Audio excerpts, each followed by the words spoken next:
राधे राधे, हरे कृष्णा। आज के वीडियो में मैं आपके साथ छठ पूजा का जो बचा हुआ पार्ट था, यानी कि पहला अर्घ और दूसरा अर्घ, उसका व्लॉग शेयर करने वाली हूँ कि किस तरीके से हमने वो सेलिब्रेट किया था। क्योंकि मेरी तबीयत कुछ ठीक नहीं थी, इसलिए व्लॉग आने में काफ़ी ज़्यादा लेट हो गया है। लेकिन आज के वीडियो में मैं आपके साथ शेयर करूँगी, आपको बताना मुझे कि आपको ये कैसा लगा। तो मॉर्निंग में जिस दिन पहला अर्घ होता है, उसी दिन प्रसाद बना करके और तैयार किया जाता है। इसके बाद फिर जो सूप होते हैं, दौरा होते हैं, उन्हें हमें रेडी करना होता है। तो मॉर्निंग में सबसे पहले जो घर की लेडीज़ थीं वो नहाकर तैयार हो गई थी और इसके बाद हम लग गए थे प्रसाद की तैयारी में। तो जैसा कि मैंने आपको पहले ही बताया था ना कि अलग चूल्हा बनाया जाता है, तो अलग चूल्हा रेडी किया गया था और आटे और गुड़ से ये ठेकुआ बन कर के और तैयार हुआ था। इतना ज़्यादा टेस्टी बना था ना ये प्रसाद वाला जो ठेकुआ था, बस मज़ा आ गया था। तो यहाँ पर हम सब मिल कर के प्रसाद बना रहे हैं और जो मेरी मामी हैं और मेरी नानी है वो साथ साथ में जो दौरा है और सूप है उन्हें सजाने की भी तैयारियां कर रही हैं। क्योंकि क्या होता है ना, एक बार सुबह से आप स्टार्ट करते हो ना तो प्रसाद बनने में भी काफ़ी ज़्यादा लेट होता है। इसके बाद एक एक करके सारा सामान आपको सरियाना होता है ताकि कोई भी चीज़ छूट ना जाए। इसके बाद फिर आपको खुद रेडी होना होता है, फिर आप टाइम पर जाते हो तब जाके पूजा होती है, तो इसलिए काफ़ी ज़्यादा टाइम लग जाता है। अगर मैं अपने दादी घर की बात करूँ ना, तो वहाँ पर जो छठ पूजा होते हैं तो वहाँ पर हम ज़्यादातर घर पर ही सेलिब्रेट करते हैं, बाहर नहीं जाते हैं उतना। क्योंकि क्या होता है ना कि बाहर में अगर आप जाओगे तो जो डैम वगैरह होते हैं वहाँ बहुत ही ज़्यादा भीड़ होती है, बहुत ही ज़्यादा। तो जो बुज़ुर्ग होते हैं या जो छोटे छोटे बच्चे होते हैं तो वो अच्छे तरीके से एंजॉय नहीं कर पाते। और लेकिन अगर वही पूजा घर पर होती है तो सारे लोग शामिल हो जाते हैं, अच्छे तरीके से एंजॉय करते हैं। बट क्योंकि इस बार हम थे अपने नानी घर पे, तो यहाँ पर हम सभी नदी में जाते हैं और यहाँ पर भी भीड़ होती है। उतनी ज़्यादा भी भीड़ नहीं होती है कि आप जा नहीं सकते हो, आराम से जा सकते हो। तो हम गए थे घाट पर और बहुत ही ज़्यादा मज़ा आया था।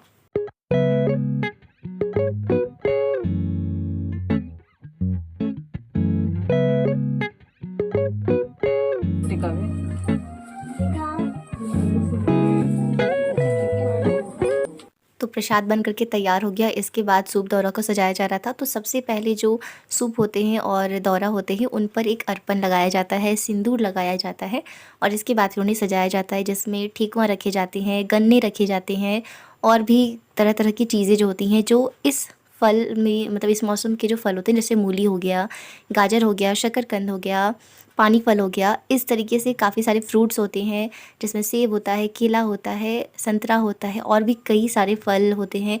अलग अलग चीज़ें डाली जाती हैं, साथ ही में नारियल होता है, एक डंभा होता है। इसी के अलावा श्रृंगार का भी सामान डाला जाता है, जैसे चूड़ी होता है, सिंदूर होता है, बिंदी होती है।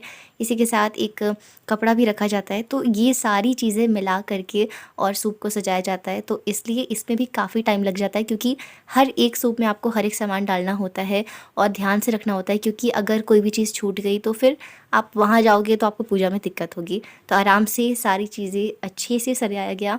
इसके बाद फिर मेरे पापा ने जो दौरा थे उन्हें धोती से बांध दिया और इसके बाद इनमें दीपक जलाए गए और फिर हम तैयारी कर रहे हैं निकलने की, घाट पर जाने के लिए।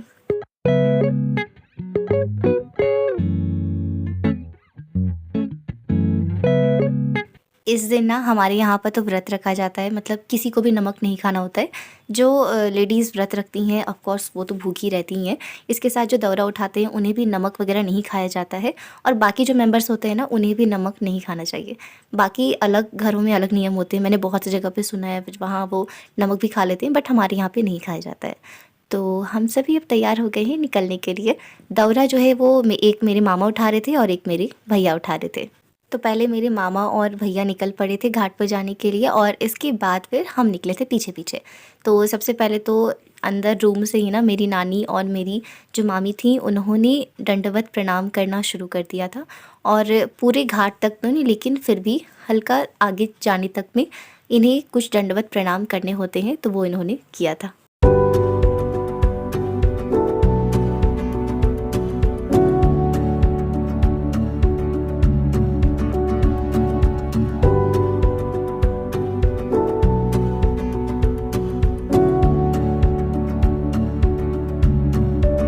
वैसे तब तक में आप मुझे बताइए कि क्या आपको पता है कि छठ पूजा सबसे पहले किसने मनाया था और क्यों मनाया था?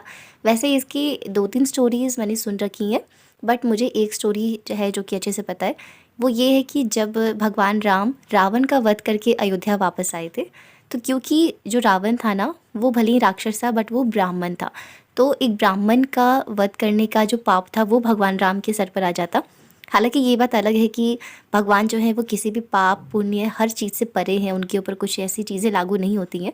बट फिर भी उस चीज़ से बचने के लिए माता सीता ने ये छठ पूजा का जो महापर्व है ये व्रत किया था, भगवान सूर्य की और छठी मैया की पूजा की थी। इसके अलावा भी और कोई स्टोरीज़ हैं, जैसे मैंने सुना है कि द्रौपदी जी ने भी किया था। तो आप मुझे बताना कि आपको कौन-सी कथा पता है?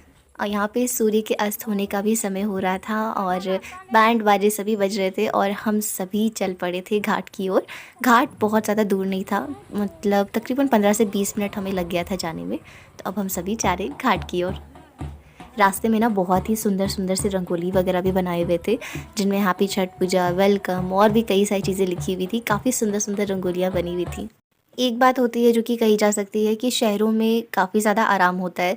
जैसे घर से अगर आपको जाना है तालाब तक, डैम तक, जहाँ भी आप जा रहे हो पूजा करने के, जिस भी घाट पर जा रहे हो, तो अगर वो दूर है तो फिर लोग गाड़ियाँ वगैरह ले लेते हैं, तो उन्हें उतना पैदल नहीं चलना पड़ता और भी कई तरीके की सुविधाएँ होती हैं। बट गाँव का जो मज़ा है ना, उनका एक अलग ही रोल है, मतलब उसमें एक अलग ही मज़ा आता है। वहाँ के जो नज़ारे होते हैं, उनमें इस पर्व को मनाने का जो मज़ा है ना, और भी ज़्यादा बढ़ जाता है।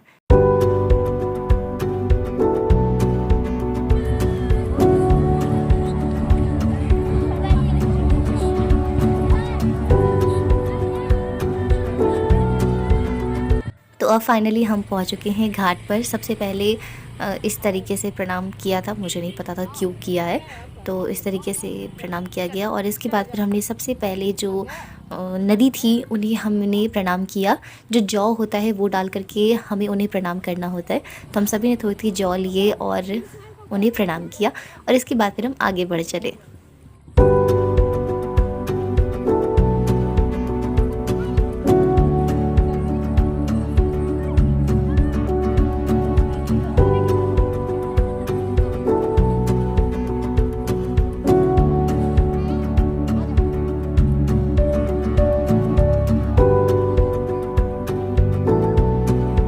तो अब समय हो चुका है पूजा का। यहाँ पर गन्ने से इस तरीके से रेडी किया गया है, दौरे रख दिए गए थे और अब क्योंकि टाइम हो चला था तो इसलिए मेरी नानी और मेरी मामी दोनों ही पानी में उतर चुके थे और मेरी मम्मी और मौसी भी उतर चुकी थी पानी में, ताकि वो उनकी हेल्प कर सके।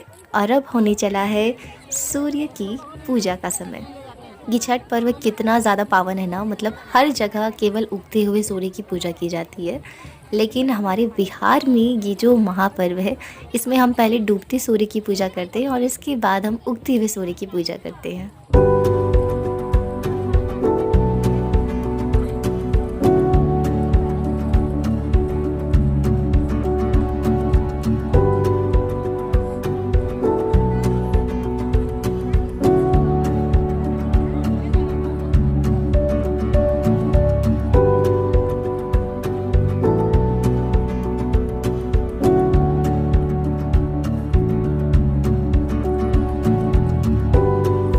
ये जो नदी थी ना, जैसा कि मैंने कहा कि ऐसा भी नहीं होता है यहाँ पर कि बहुत ही ज़्यादा भीड़ होती है, बट बिल्कुल खाली भी नहीं होता है, मतलब एक नॉर्मल सा भीड़ होता है जिसमें आप आराम से पूजा कर सकते हो।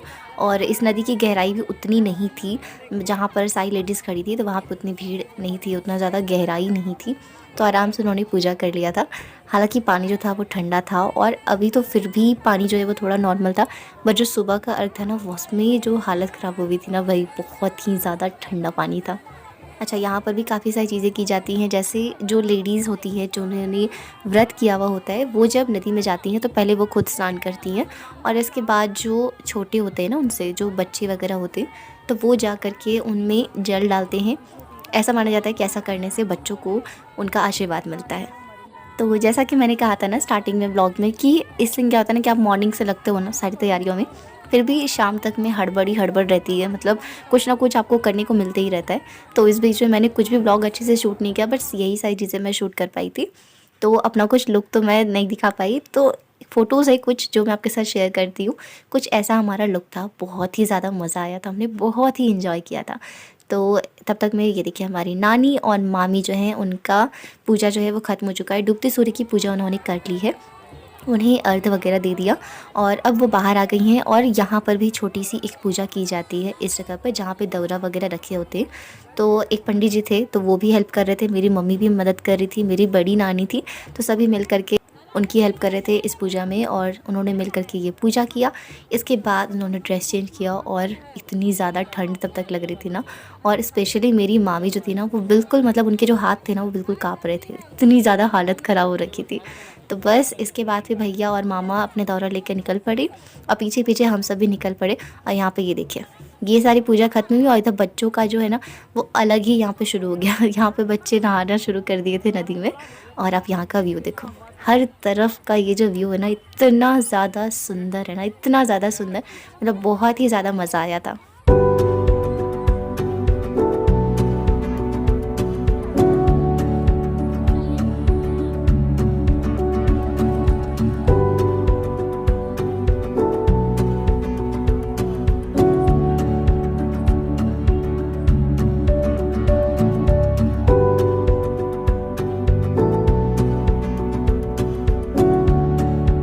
तो इसके बाद फिर हम सभी घर वापस आ गए और इसके बाद फिर जो मेरी नानी है, मेरी मामी है ना, उन्होंने शाम में ही जो पूजा होती है सत्यनारायण भगवान की कथा सुननी होती है।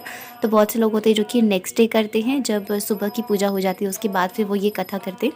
बट मेरी नानी और मामी ने शाम के टाइम पर ही कथा वगैरह सुन करके अब पूजा कर ली थी।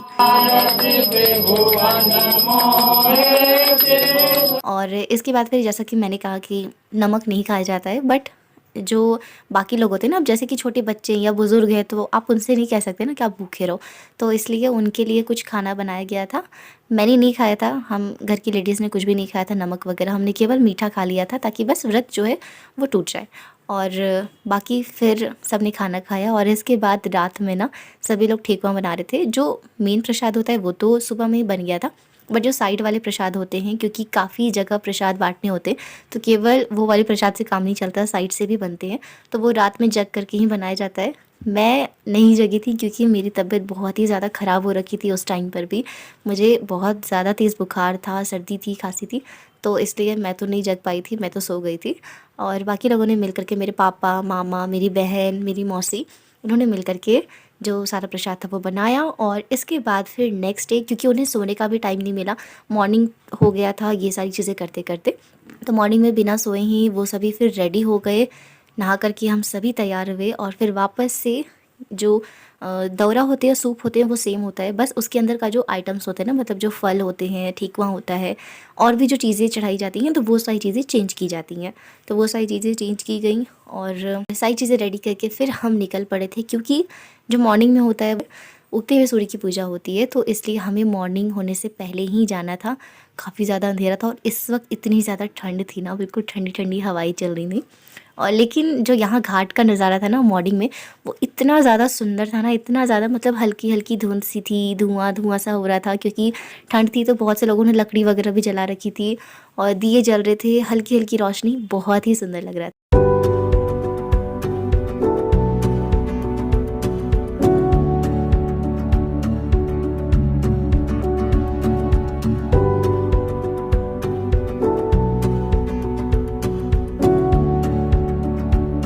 इसके बाद फिर मेरी मामी और मेरी नानी पानी में उतर गई और जैसा कि मैंने कहा इस टाइम पर जो पानी था ना इतना ज़्यादा ठंडा था। हम भी पानी में उतरे थे काफ़ी ज़्यादा देर के लिए, थोड़ी देर के लिए ही गए थे और बहुत ही ज़्यादा ठंडा पानी था भाई, बहुत ही ज़्यादा। और इस टाइम पर ना सबकी हालत ख़राब हो रखी थी। बस फिर उन्होंने वापस से ड्रेस चेंज किया और छोटा सा एक हवन भी होता है, सुबह में करना होता है, तो हवन किया। और इसके बाद फिर क्योंकि उन्हें बहुत ज़्यादा ठंड लग रही थी तो इसलिए उनके लिए लकड़ी जलाया गया, उन्होंने थोड़ी देर आग के पास रहीं ताकि उन्हें थोड़ा अच्छा लगे। और इसके बाद फिर हम सभी घर आ गए थे और जैसा कि मैंने कहा कि मेरी तबीयत ठीक नहीं थी उस दिन बिल्कुल भी, मेरी हालत बहुत ही ज़्यादा ख़राब थी, तो इसलिए मैंने उसके आगे कुछ भी शूट ही नहीं किया, हम बस घर गए।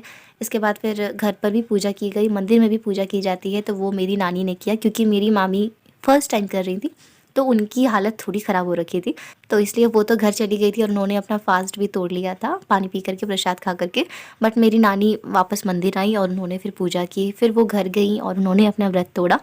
फिर उनके लिए हलवा पकौड़े बनाए गए, उन्होंने वो खाया और फिर खाना बनाया गया जिसमें काफ़ी सारी चीज़ें बनाई गई थी और बहुत ही ज़्यादा टेस्टी टेस्टी चीज़ें बनाई गई थी।